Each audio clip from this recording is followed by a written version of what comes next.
आज का हमारा टॉपिक है normal microflora in humans and food poisoning. तो पहले हम normal microflora in humans topic पढ़ेंगे, उसके बाद में फूड पॉइजनिंग के बारे में डिस्कशन करेंगे। तो आज का हमारा topic normal microflora in humans start करते हैं। नॉर्मल माइक्रोफ्लोरा के बारे में बताऊं तो ये नॉर्मल माइक्रो ऑर्गेनिजम्स होंगे जो कि ह्यूमन बॉडी के अंदर नॉर्मल सर्कमस्टेंसेस, नॉर्मल कंडीशन के अंदर प्रेजेंट है। ठीक है, अगर इसका मैं एग्जांपल दूं तो एग्जांपल में मैं बोल सकता हूँ ई कोलाई, जो कि गैस्ट्रो इंटेस्टाइनल ट्रैक्ट के अंदर प्रेजेंट रहता है। ठीक है, और म्यूचुअल बेनिफिट देता है। म्यूचुअल बेनिफिट मतलब कि जो कि होस्ट एज वेल एज जो माइक्रो ऑर्गेनिज्म है दोनों के लिए बेनिफिशियल इफेक्ट देगा। ठीक है, जैसा कि मैंने आपको बोला कि ये जीआईटी के अंदर प्रेजेंट है। ठीक है, तो ये जीआईटी के अंदर विटामिन के की सिंथेसिस में हेल्प करेगा।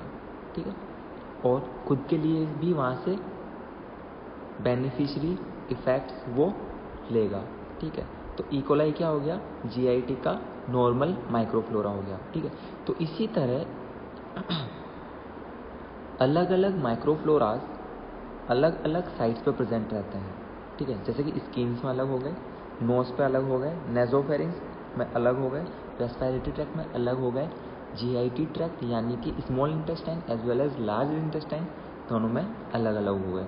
ठीक है, और ये नॉर्मल कंडीशन के अंदर प्रेजेंट है। ठीक है, किसी डिजीज कंडीशन की वजह से प्रेजेंट नहीं है, इसलिए मैंने इनको क्या बोला, नॉर्मल माइक्रोफ्लोरास। यहाँ तक बात समझ आइए। अब जो नॉर्मल माइक्रोफ्लोरास है वो सेप्रोफाइट्स भी हो सकते हैं, ट्रू पैथोजेंस भी हो सकते हैं, बैक्टीरिया, फंगाई या प्रोटोजोआ भी हो सकते हैं, लेकिन मेनली ये वायरसेस नहीं होते हैं। यहाँ तक बात क्लियर है। तो जैसा कि मैंने आपको बोला था कि अलग अलग साइट्स पे अलग अलग माइक्रोफ्लोरास प्रेजेंट रहेंगे। तो फर्स्ट आता है स्किन। ठीक है, जो अपनी स्किन का एक्सटर्नल सरफेस होता है, ठीक है, जिसको अपन टच कर सकते हैं ना, ये जो एक्सटर्नल सरफेस होता है वहाँ पे कुछ बैक्टीरियाज ग्रो करते हैं as normal flora. As normal flora वो एक्सटर्नल स्किन सरफेस पे ग्रो करते हैं। ठीक है, such as species of staphylococcus, corynebacteria and gram positive spore forming bacilli. ठीक है, तो स्किन के ऊपर जो एक्सटर्नल सरफेस की हम बात कर रहे थे जहाँ पे बैक्टीरिया ग्रो करते हैं, ठीक है, एज नॉर्मल माइक्रोफ्लोरा, तो इसके अंदर आएगा अपने स्टेफाइलोकोकस, कॉर्नीबैक्टीरिया। ठीक है, स्पोर फॉर्मिंग बैसिलाई वो हो सकते हैं जो भी ग्राम पॉजिटिव हो। ठीक है, जो भी ग्राम पॉजिटिव स्पोर फॉर्मिंग बैसिलाई होंगे वो स्किन का जो एक्सटर्नल सरफेस है वहाँ पे एज एन नॉर्मल माइक्रोफ्लोरा वो ग्रो कर सकते हैं। उसके बाद में आते हैं स्ट्रेप्टोकोकस विरिडेंस, एंटेरोकोकस फेकलिस, और कुछ ग्राम नेगेटिव भी आते हैं जैसे कि ई कोलाई, कैंडिडा एल्बिकन्स यानी कि यीस्ट एक्सेट्रा। अगर मैं बात करूँ नोज की तो नोज में आपको स्टेफाइलोकोकस की एपिडर्मिडिस एंड ओरियस दोनों माइक्रोफ्लोरा की कैटेगरी देखने को मिलेगी। तो नोज के अंदर ध्यान देना, staphylococcus epidermidis and staphylococcus Orius दोनों आएगा। यहाँ तक बात क्लियर है। अब देखो, अगर मैं इसके एनाटॉमिकल स्ट्रक्चर की बात करूँ तो ये हो गया अपना नोज, ये यहाँ पे हो गया माउथ। ठीक है, अब जो नोज, ठीक है, अब जो नोज से हमारा सीधा एरिया अंदर गया, ठीक है, और यहाँ पे जो एक सी कर्वेचर टाइप का आ रहा है ना, तो जो फर्स्ट पार्ट होगा वो होगा नेजोफेरिंग्स। कौन सा है, नेजोफेरिंग्स। उसके बाद में जो ये दोनों चीज़ें मिल रही है, मतलब कि नेजोफेरिंग्स और माउथ का जो पोर्शन मिल रहा है वहाँ से स्टार्ट होगा ओरोफेरिंग्स, यानी कि ओरल और फेरिंग्स का पार्ट है, और जो ऊपर वाला था वो नेजल कैविटी और फेरिंग्स का पार्ट है। यहाँ तक बात समझ में आई थी। उसके बाद में फिर लैरिंग्स का आ जाता है जो कि लैरिंगोफेरिंग्स बनाता है। ठीक है, तो अपना जो नेक्स्ट आता है वो है नेजोफेरिंग्स, जो कि मैंने आपको एनाटॉमिकल स्ट्रक्चर में बताया, ओरोफेरिंग्स के जस्ट ऊपर होगा। यहाँ तक बात क्लियर है। इसके अंदर जो आपको देखने को मिलेगा, ठीक है, तो आपने रेस्पिरेटरी ट्रैक्ट इन्फेक्शन की एक डिजीज सुनी होगी, निमोनिया। ठीक है, तो उससे याद रखना कि जो नेजोफेरिंग्स है उसके अंदर स्ट्रेप्टोकोकस निमोनिया देखने को आपको मिलेगा। ठीक है, उसके अलावा आपको अदर्स जो क्लास देखने को मिलेगी वो होगी स्टेफाइलोकोकस, कॉर्नीबैक्टीरियम, हेमोफिलियस, ठीक है, जो कि इन्फ्लुएंजा वाला होता है, हेमोफिलियस, नीजीरिया, माइक्रोकोकस आर कॉमन। अगर मैं रेस्पिरेटरी ट्रैक्ट की बात करूं तो यहाँ पे आपको देखने को मिलेगा streptococcus, neisseria, actinomycetes, lactobacillus and yeast are present in the respiratory tract. यहाँ तक बात समझ में आया। तो ये नॉर्मल बैक्टीरियाज की बात है जिनकी हम अपना जो नेक्स्ट टॉपिक आएगा उसके अंदर हम डिटेल में बात करेंगे, ठीक है। अभी कौन सी साइड पे कौन कौन से नॉर्मल माइक्रोफ्लोरास प्रेजेंट रहते हैं आप इस पे ध्यान दीजिए। यहाँ तक बात क्लियर है। नेक्स्ट आता है टीथ। तो टीथ में क्या है, बैक्टेरोइड्स और स्ट्रेप्टोकोकस म्यूटेंट्स प्रेजेंट रहते हैं। क्या प्रेजेंट रहता है, बैक्टेरोइड्स एंड स्ट्रेप्टोकोकस में कौन सा, म्यूटेंट्स। स्मॉल इंटेस्टाइन की अगर मैं बात करूं तो यहाँ पे enterococci, lactobacilli, candida albicans and diphtheroids present रहेंगे।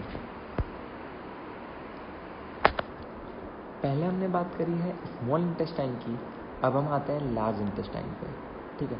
इसमें आएगा यू बैक्टीरिया, ठीक है, लैक्टोबैसिलस स्मॉल इंटेस्टाइन में भी था और यहाँ पे भी प्रेजेंट रहेगा, ठीक है। फैकल्टेटिव एराब्स की अगर मैं बात करूँ तो यहाँ पे इकोलाई, प्रोटियस, क्लैप्सिला भी प्रेजेंट रहेंगे। अगर इसमें में मोस्ट कॉमनली क्या प्रेजेंट रहेगा, यानी कि लार्ज इंटेस्टाइन में मोस्ट कॉमनली क्या प्रेजेंट रहेगा, तो आपको Candida albicans most commonly present दिखेंगे लार्ज इंटेस्टाइन में। अगर मैं रिप्रोडक्टिव सिस्टम में वेजाइना की बात करूं, ठीक है, जो कि एक्सटर्नल ऑर्गन है, फर्स्ट इंटरनल ऑर्गन है ना, जो कि वेजाइनल ओरिफाइस वाला स्ट्रक्चर यहाँ पे आ गया। तो उसके अंदर जो बैक्टीरिया प्रेजेंट रहेगा वो रहेगा डोडेलिन बैसिलाई, ठीक है। और doderlein bacilli is mainly responsible to maintain acidic pH of the vagina, ठीक है। वेजाइना की जो भी एसिडिक पीएच होती है उसको मेंटेन करने का काम करता है डोडेलिन बैसिलाई। यहाँ तक बात समझ में आई। अब हम चलते हैं हमारे नेक्स्ट टॉपिक जो कि है फूड पॉइजनिंग, ठीक है। तो फूड पॉइजनिंग के बारे में आपको जनरल पता होगा कि साहब आपने कोई भी इन्फेक्टेड फूड खा लिया, ठीक है, और उसकी वजह से आपको कोई ना कोई डिजीज कोज हो गई, ठीक है, या फिर वैसे कुछ सिम्टम्स नजर आए, वो होगी फूड पॉइजनिंग। ये हमने बात की जनरल टर्म्स में, ठीक है। अब हम चलते हैं कि मेनली फूड पॉइजनिंग है क्या, ठीक है। तो फूड पॉइजनिंग के बारे में मेन बात सुनो कि फूड पॉइजनिंग को हम फूड बॉर्न इन्फेक्शन भी बोलते हैं। क्या बोलते हैं, फूड बॉर्न इन्फेक्शन भी बोलते हैं। अगर कोई इलनेस जो कि आपने कोई कंटामिनेटेड फूड खा लिया है उसकी वजह से हुई है तो उसको हम बोलेंगे फूड पॉइजनिंग और फूड बॉर्न इन्फेक्शन। क्या बोलेंगे, फूड पॉइजनिंग और फूड बॉर्न इन्फेक्शन। ये दो टाइप की हो सकती है, ठीक है। फर्स्ट वन कि भाई जो फूड आपने खाया उसमें कोई ना कोई bacteria, other micro organism present था और उसकी वजह से ये फूड पॉइजनिंग के सिम्टम्स आपको देखने को मिले हैं, ठीक है। तो ये तो हो गया टाइप 1 जो कि किसी बैक्टीरिया या अदर माइक्रो ऑर्गेनिज्म की वजह से हुआ, ठीक है। अभी क्या होता है कि बहुत से माइक्रो ऑर्गेनिज्म अपना पॉइजनस सब्सटेंस सिक्रीट करते हैं। क्या सिक्रीट करते हैं, पॉइजनस सब्सटेंस सिक्रीट करते हैं, ठीक है। और वो पॉइजनस सब्सटेंस अपन ने खाने के दौरान इंजेस्ट कर लिया, ठीक है। खाने के दौरान वो हमने इंजेस्ट कर लिया, ठीक है। इसमें माइक्रो ऑर्गेनिज्म नहीं है, इसके अंदर ओनली क्या है, उसका टॉक्सिन है जो कि किसके द्वारा प्रोड्यूस किया गया था, माइक्रो ऑर्गेनिज्म के द्वारा। अगर उससे फूड पॉइजनिंग होती है तो वो आएगा टाइप 2 के अंदर। यहाँ तक बात समझ में आई है। अब बात करते हैं इसके कोजेस और पॉजिटिव एजेंट की, यानी कि किसके कारण फूड पॉइजनिंग हो सकती है, ठीक है। तो जो मोस्ट कॉमन है, जो हमारे दिमाग में आ सकता है कि साहब फूड पॉइजनिंग क्यों हो सकती है, ठीक है। तो जब भी आपने खाना बनाया, ठीक है, या फिर उसको स्टोर किया, ठीक है, या फिर उसको सर्व किया, ठीक है, इस दौरान आपने उसकी अच्छे से हैंडलिंग नहीं की या फिर उसको अच्छे से बनाया नहीं गया, ठीक है, उसको अच्छे से बॉईल नहीं किया गया, या फिर बनाने से पहले उसको क्लीन नहीं किया गया, धोया नहीं गया, तो उसकी वजह से क्या हो सकता है कि जो माइक्रो ऑर्गेनिजम्स या फिर जो टॉक्सिन प्रोडक्ट है वो फूड के अंदर रह सकते हैं और फूड पॉइजनिंग कोज कर सकते हैं। तो जो सबसे कॉमनली अपने दिमाग में आ सकता है वो यही आएगा, ठीक है। तो ईजी है, ये आपको याद रह जाएगा। दूसरा जो मेनली बताते हैं वो बताते हैं साहब कि food poisoning shigella, salmonella and campylobacter की वजह से होता है। वापस नाम बताता हूँ, फूड बोर्न जो इन्फेक्शन है वो होगा शिगेला, सैल्मोनेला, ठीक है, जो कि एक पॉजिटिव एजेंट है टाइफाइड का, सैल्मोनेला टाइफाइड है ना, तो सैल्मोनेला की वजह से भी हो सकता है या फिर कैम्पाइलोबैक्टर की वजह से भी हो सकता है, ठीक है। ये जो ऑर्गेनिज्म की हमने बात करी है ये आर्थराइटिस भी कोज करते हैं। जो जॉइंट पेन होता है जिसको हम नॉर्मल लैंग्वेज में गठियाबाई बोलते हैं, ठीक है, तो वो भी ये कोज कर सकते हैं।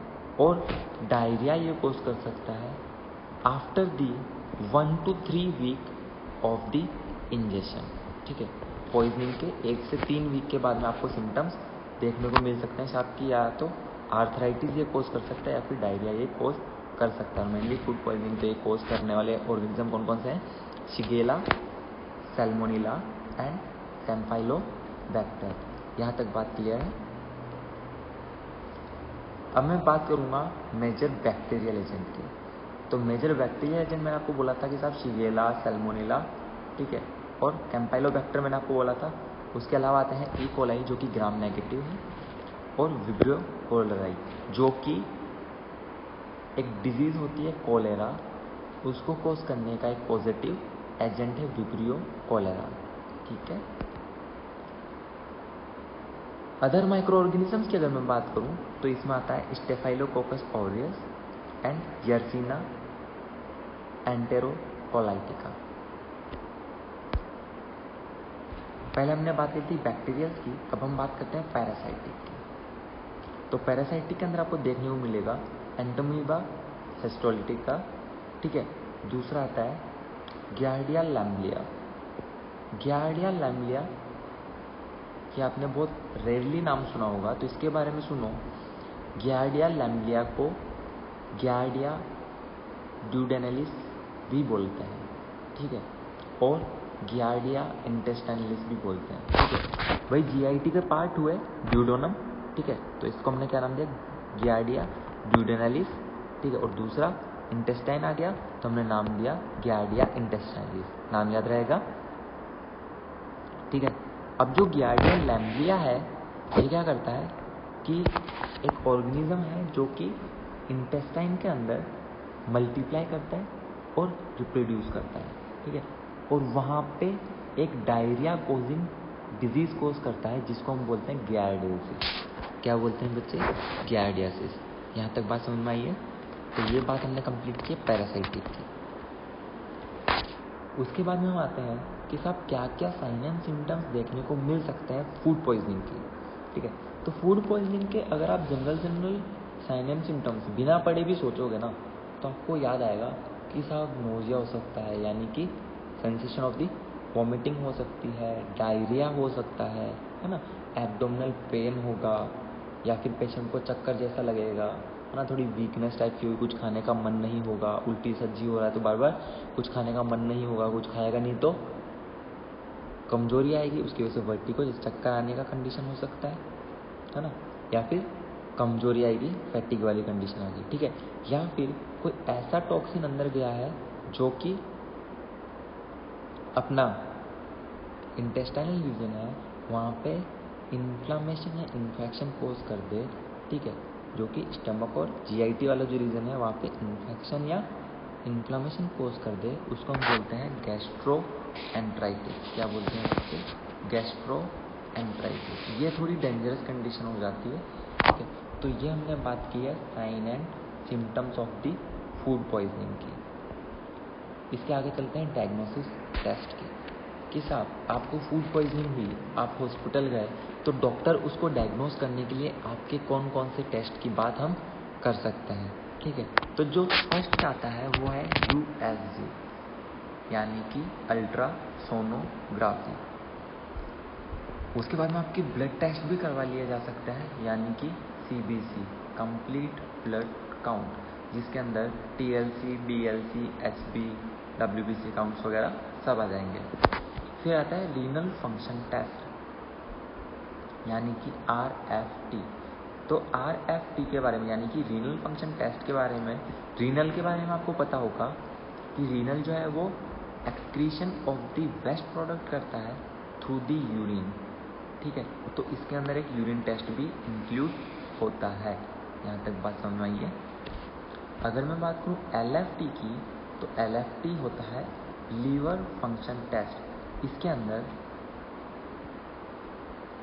एल्बुमिन, बिलिरुबिन, चाहे वो डायरेक्ट हो या इनडायरेक्ट हो, SGOT और SGPT टेस्ट इंक्लूड रहते हैं। ऑल ओवर शायद 11 या 13 टेस्ट LFT के अंदर आते हैं। LFT बोलूँ तो लीवर फंक्शन टेस्ट। यहाँ तक बात क्लियर है। फिर आता है HB टेस्ट, यानी कि आपने हीमोग्लोबिन टेस्ट उसका करवा लिया है, ठीक है, जिसकी नॉर्मल वैल्यू कुछ बुक्स बोलती है 11.5 to 18 ग्राम पर DL है, और कुछ बोलती है कि 13.5 to 18 ग्राम पर DL है, ठीक है। और फिर आता है विडाल टेस्ट, जिसकी हमने एंटीजन एंटीबॉडी टेस्ट के अंदर बात की थी। डायग्नोसिस टेस्ट की हमने बात कर ली, सिम्टम्स की हमने बात कर ली। अब बात करते हैं कि कौन से ऐसे स्टेप्स है जो कि अगर हम ले तो हम फूड पॉइजनिंग को बचा सकते हैं, ठीक है।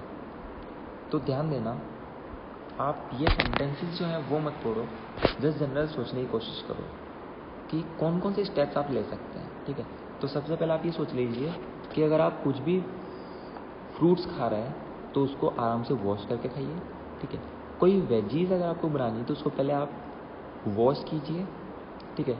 उसके बाद में अगर उसको बॉइलिंग करनी है तो बॉइलिंग कीजिए, अच्छी तरह वो फ्राई होनी चाहिए, ठीक है। एकदम स्टेराइल कंटेनर हो अपना, गंदे में उसको नहीं बनाना है कि साहब रात में जिसमें सब्जी बनाई थी, चलो ठीक है इसको धोना ही तो है वापस, उसके अंदर सब्जी बना ली, है ना। तो ऐसा अपने को नहीं करना है। खाना बनाने से पहले आपको हैंड वॉशिंग करनी है, खाना सर्व करना है तो हैंड वॉशिंग करनी है। मतलब कि आपको हाइजीनिक प्रैक्टिसेस का ध्यान रखना है, चाहे आप खाना बना रहे हो या खाना बना लिया है और आपको वो सर्व करना है। तो यहाँ पे जो इलनेस के चांसेस हैं वो हो जाते हैं बहुत कम। यहाँ तक बात समझ आइए। दूसरा पॉइंट आता है कि साहब अगर आप सर्व कर रहे हो, ठीक है, या फिर आप खुद खाने बैठे हो तो हैंड वॉशिंग करके बैठो आराम से, ठीक है। अगर आपको वो खाना नहीं खाना है, ठीक है, बहुत सी बार बहुत से लोगों की आदत होती है कि आधा खाना खा लिया फिर कुछ काम याद आ गया, ठीक है, तो उसको क्या किया कि वैसा का वैसा छोड़ देते हैं और वो बाहर अपने काम को करने चल जाएंगे, फिर वापस आके वही उठाया और खाने लग गए, ठीक है। तो बहुत सी बार क्या हो सकता है कि उसमें कोई ना कोई हो सकता है, कोई ना कोई इंसेक्ट आके गिर जाए, ठीक है ना। कुछ भी हो सकता है कि जिसकी वजह से वो जो फूड है वो इन्फेक्टेड हो जाए, ठीक है। तो अगर आपको ऐसे जाना है तो फूड को आप अच्छी तरह कवर करके जाइए, ठीक है। बहुत देर तक रखना है तो आप रेफ्रिजरेटर का यूज़ ले सकते हैं, ठीक है। तो आपको बहुत सी ऐसी बातें होती है जनरल है, बहुत नॉर्मल सी है, उनका अगर आप ध्यान रखें तो फूड पॉइजनिंग से बचा जा सकता है। मेनली आपको हेल्दी फूड प्रैक्टिसेस का ध्यान रखना है। यहाँ तक बात क्लियर है। तो आज का हमारा topic normal microflora in humans and जो दूसरा छोटा टॉपिक था फूड पॉइजनिंग, वो यहाँ पे फिनिश करते हैं। Thank you, that's all for today.